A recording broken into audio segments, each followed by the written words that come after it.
ఈరోజు గాడిదలతో వాదన పెట్టుకోరాదు.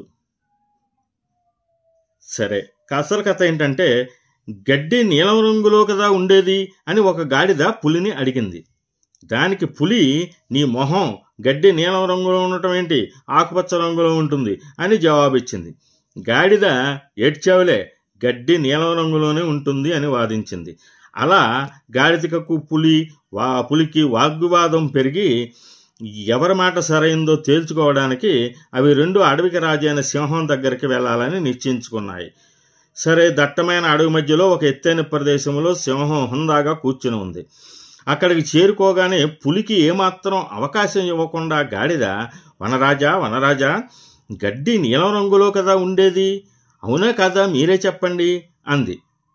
అప్పుడు సింహం, అవును, గడ్డి నీలం రంగులోనే ఉంటుంది అంది సింహం. అది విని గాడిద ఇంకా రెచ్చిపోతూ, చూడండి మహారాజా, అలా నేను ఎంత చెప్పినా ఈ పులి ఒప్పుకోవడం లేదు, అలా కాదని నాతో వాదిస్తుంది, దీనికి తగిన శిక్ష పడవలసిందే అంది. అవును, పులికి తప్పకుండా శిక్ష పడవలసిందే, పులిని 1 సంవత్సరం పాటు జైలులో ఉంచండి అని ఆదేశించింది సింహం. పెళ్ళుబుకిన ఉత్సాహంతో రెంకలేసుకుంటూ అడవంతా పరిగెత్తడం మొదలెట్టింది గాడిద. పులి నీరసంగా సింహం దగ్గరికి వెళ్ళి, అదేమిటి మహారాజా, గడ్డి ఆకుపచ్చ రంగులో ఉంటుంది కదా అంది.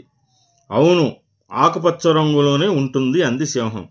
మరి నాకెందుకు శిక్ష విధించారు మహారాజా అంది పులి.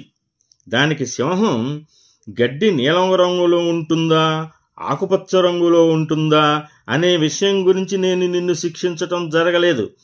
బుద్ధి లేని ఒక గాడిదతో వాదించి మరలా దానికి తీర్పు ఇవ్వమని నా దగ్గరకు వచ్చినందుకు నీకు శిక్ష వేశాను అంది. నీతి ఏమిటో మీరే గ్రహించండి. ఈ వీడియో నచ్చితే లైక్ చేసి సబ్స్క్రైబ్ చేయండి.